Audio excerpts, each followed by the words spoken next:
کلیم انصاری صاحب نے ہندوستان سے یہ ایک سوال بھیجا ہے اور انہوں نے یہ پوچھا ہے کہ جی جیسے ان کا گورنمنٹ کی ملازمت ہے تو وہاں پہ ان کا پراویڈنٹ فنڈ کٹتا ہے. فار ایگزامپل کہ اگر ان کا 1,000 روپے کا پراویڈنٹ فنڈ کٹا تو کچھ عرصے کے بعد وہ اس میں منافع شامل کر کے 2,000 بنا کے وہ ان کے اکاؤنٹ میں آ جاتا ہے یا ان کو دیا جاتا ہے یا دیا جائے گا.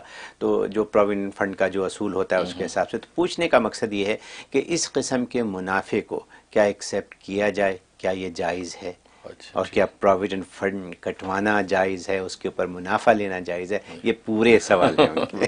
بقیہ ویڈیو دیکھنے سے پہلے ویڈیو کو لائک کریں, راہم ٹی وی چینل کو سبسکرائب کریں اور بیل آئیکن پر کلک کریں. شکریہ. اچھا سوال آپ نے اٹھایا. اور ہمارے پاکستان انڈیا کے جو پراویڈنٹ فنڈ اس کو بولتے ہیں اور یہاں 401k کے نام سے یہ اصطلاح چلتی ہے, تو بالکل جائز ہے, وہ سود نہیں ہے. اور پراویڈنٹ فنڈ کٹوانا بھی جائز ہے, اور اس پہ جو انٹرسٹ کے نام سے, کیونکہ وہ انٹرسٹ کے نام سے دیتے ہیں تو وہ پروفٹ بھی جائز ہے. وہ ان کی بکس کے اندر یا جدید نام میں ان کو انٹرسٹ بولتے ہیں, لیکن شرعی طور پہ انٹرسٹ نہیں ہے, شرعی طور پہ سود نہیں ہے.